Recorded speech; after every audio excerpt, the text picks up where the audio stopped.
मित्रांनो, एक Facebook live त्यात दिसतोय वेदनेने तडफडणारा एका महिलेचा मृतदेह आणि दुसरीकडे त्याच महिलेची गोळ्या झाडून हत्या का केली याचं स्पष्टीकरण देणारा एक माणूस।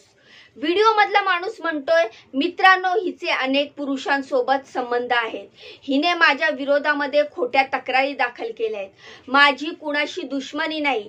गेल्या 2 ते 3 दिवसापासून हा व्हिडिओ व्हायरल होतोय आणि त्या व्हायरल व्हिडिओची त्यामागे असलेल्या थरारक गोष्टीची सगळीकडे चर्चा होते। या व्हिडिओ मधली व्यक्ती आहे अरविंद परिहार। त्याच्या समोर रक्तबंबाळ झालेली त्याची बायको नंदिनी। अरविंदने नंदिनीवरती एक नाही तर 5 गोळ्या झाडल्या। अरविंद जेव्हा नंदिनीवरती गोळ्या झाडत होता तेव्हा तिथे बसलेले लोक घाबरले। काहींनी तिथून पळ काढला तर काहींनी पोलिसांना या घटनेची माहिती दिली। पोलीस अरविंदला पकडण्यासाठी आले तर त्यांनाही त्याने बंदुकीचा धाक दाखवला। अरविंद काही केल्या पोलिसांचा ऐकत नव्हता तेव्हा पोलिसांनी अश्रुधुराच्या नळकांड्या फोडल्या आणि जवळपास अर्धा तासानंतर त्याला ताब्यात घेतलं। ही घटना आणि अरविंदचं फेसबुक लाईव्ह व्हायरल झालं आणि चर्चा सुरू झाली ती नंदिनी आणि तिचे बॉयफ्रेंड अरविंद आणि ते तिच्या स्वतःच्या नात्याची। अरविंदने एवढ्या क्रूर पद्धतीने नंदिनीला का मारलं, नंदिनी बद्दल कोणत्या गोष्टी समोर आल्या आहेत, सगळी स्टोरी जाणून घेऊया या व्हिडिओच्या माध्यमातून। त्यामुळे हा व्हिडिओ पूर्ण बघा, व्हिडिओला लाईक करा, चॅनलला सबस्क्राइब करा। तर नमस्कार मित्रांनो, मी रीमा माझ्या YouTube चॅनलवर तुमचं खूप खूप मनापासून स्वागत करते आणि हो, तुम्ही बघताय खबरी रीमा। तर मित्रांनो, ही सगळी घटना आहे मध्य प्रदेशच्या ग्वालियर मधली। 12 सप्टेंबरला नंदिनी SP ऑफिसच्या सायबर सेलमध्ये तिचे 2 बॉयफ्रेंड अंकुश आणि कुल्लू सोबत अरविंदच्या विरोधामध्ये तक्रार दाखल करायला गेली होती। अरविंद परिहार हा आपले AIच्या मदतीने अश्लील व्हिडिओ काढतो आणि ते व्हिडिओ व्हायरल करण्याची धमकी देतो अशी तक्रार तिने दाखल केली होती।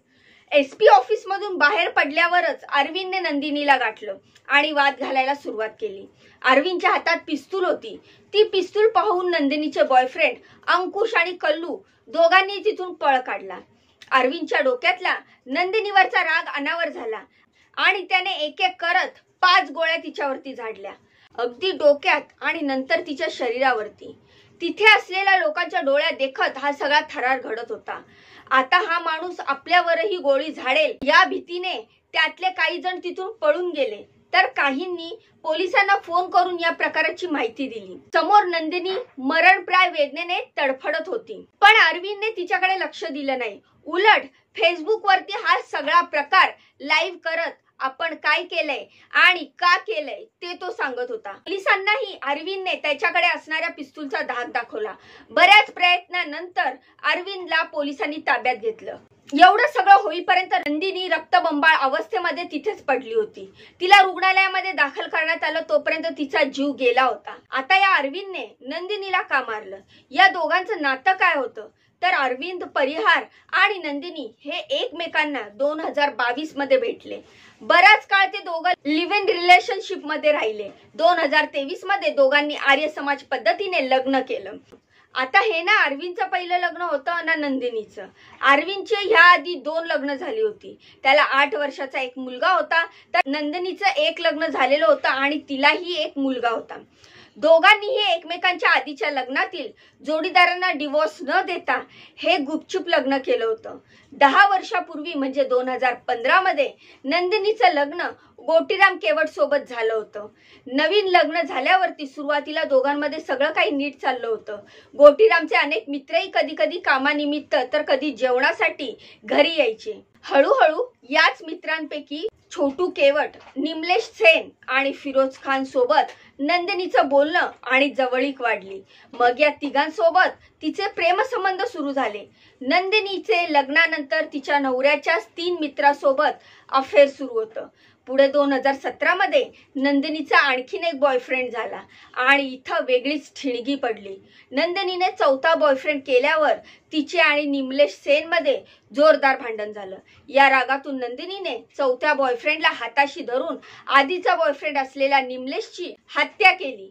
या हत्येच्या गुन्ह्यामध्ये नंदिनी 4.5 वर्ष तुरुंगात होती। 2022 मध्ये तुरुंगातून सुटका झाल्यावरती तिने पार्लरचा व्यवसाय सुरू केला आणि याच काळात तिची ओळख ठेकेदार असलेल्या अरविंद परिहार सोबत झाली। लग्न करून अरविंद आणि नंदिनी एकत्र राहू लागले। नंदिनी अरविंदची तिसरी बायको। अरविंद हा नंदिनीचा 5वा बॉयफ्रेंड आणि दुसरा नवरा। लग्नाच्या काही दिवसानंतर दोघांमध्ये खटके उडायला लागले। याचा परिणाम मोठ्या वादामध्ये झाला आणि नंदिनीने 2024 मध्ये अरविंदच्या विरोधामध्ये पोलिसांमध्ये तक्रार दाखल केली। अरविंदने अंगावर कार घालून आपल्याला मारण्याचा प्रयत्न केला असं तिने तक्रारीमध्ये म्हटलं होतं। नंदिनीच्या तक्रारीमुळे पोलिसांनी अरविंदला ताब्यात घेतलं। पुढे ही केस कोर्टात सुरू झाली, पण 2-3 महिन्यांनी नंदिनीने स्वतःच आपली तक्रार मागे घेतली आणि अरविंद कोठडीतून बाहेर आला।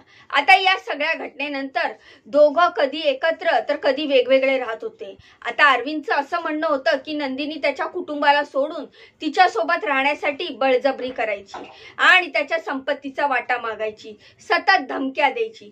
तर नंदिनी असा दावा करायची की अरविंद तिला शारीरिक मानसिक त्रास द्यायचा, तिच्यावरती नजर ठेवायचा, तिचे अश्लील व्हिडिओ व्हायरल करण्याची धमकी सुद्धा द्यायचा। नंदिनीने अरविंद वरती अत्याचार करण्याचा प्रयत्न, फसवणूक केल्याच्या तक्रारी पोलिसांमध्ये दाखल केल्या। 9 सप्टेंबर 2025 मध्ये नंदिनीने पुन्हा अरविंदच्या विरोधामध्ये फसवणुकीची तक्रार दाखल केली। अरविंदने मला फसवून लग्न केलंय, याच्या आधी लग्नाबाबत आणि मुलाबाबत अरविंदने काहीच सांगितलं नाही आणि माझ्याशी गुपचूप लग्न केलं। अरविंद आणि त्याची मैत्रीण पूजा हे दोघं मिळून मला त्रास देत आहेत, माझे अश्लील AI व्हिडिओ बनवून मला धमकवतायत, पण मी घाबरले नाही। तेव्हा त्यांनी ते व्हिडिओ कुटुंबातील अनेक लोकांना पाठवले। अरविंद मला मारण्याची धमकी देतोय, तो मला कधीही मारू शकतो, अशी तक्रार नंदिनीने पोलिसांकडे दिली होती।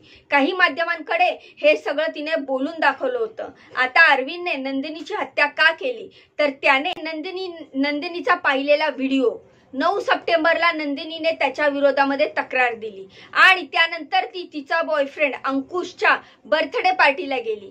हा बर्थडे पार्टीचा व्हिडिओ अरविंदने फेसबुकवरती पाहिला आणि त्याच्या डोक्यातला नंदिनीबद्दलचा राग पुन्हा उखाडला। नंदिनी आणि अरविंदच्या लग्नाआधी असलेला तिचा इतिहास, आधीच लग्न होऊ नये म्हणून नंदिनीचे 4 बॉयफ्रेंड, त्यातून एका बॉयफ्रेंडनी केलेली हत्या, त्यानंतर पुन्हा अरविंदशी केलेली लग्न आणि त्यानंतर लग्नानंतरही परत आणखीन 2 बॉयफ्रेंडशी सुरू असलेले तिचे अनैतिक संबंध आणि आपल्या विरुद्ध दिलेल्या 3 खोट्या तक्रारी, या सगळ्याचाच अरविंदने बदला घ्यायचं ठरवलं। नंदिनी 12 सप्टेंबरला पुन्हा अरविंदची तक्रार करण्यासाठी पोलीस स्टेशनला गेली। तेव्हा याच पोलीस स्टेशनच्या हद्दीमध्ये अरविंदने तिला गाठलं आणि तिची हत्या केली। सध्या अरविंद पोलिसांच्या ताब्यात आहे, पण आता चर्चा सुरू आहे की अरविंदने भर दिवसा लोकांच्या गर्दीत 5 गोळ्या झाडून नंदिनीच्या हत्येची केलेली फेसबुक लाईव्ह, तर सगळ्यांसमोर भर दिवसा 5 गोळ्या झाडल्या अरविंदने नंदिनीवर आणि त्याची फेसबुक लाईव्ह पण केली। तर या सर्व घटनेबद्दल तुमची काय मतं आहेत, तुमच्या काय प्रतिक्रिया आहेत, मला कमेंटच्या माध्यमातून नक्की सांगा। जाण्याआधी या व्हिडिओला लाईक करा, चॅनलला सबस्क्राईब करा। भेटूया पुढच्या व्हिडिओमध्ये अशीच महत्त्वपूर्ण, दमदार आणि लेटेस्ट अपडेट घेऊन। तोपर्यंत स्वतःची काळजी घ्या। बाय बाय आणि नमस्कार।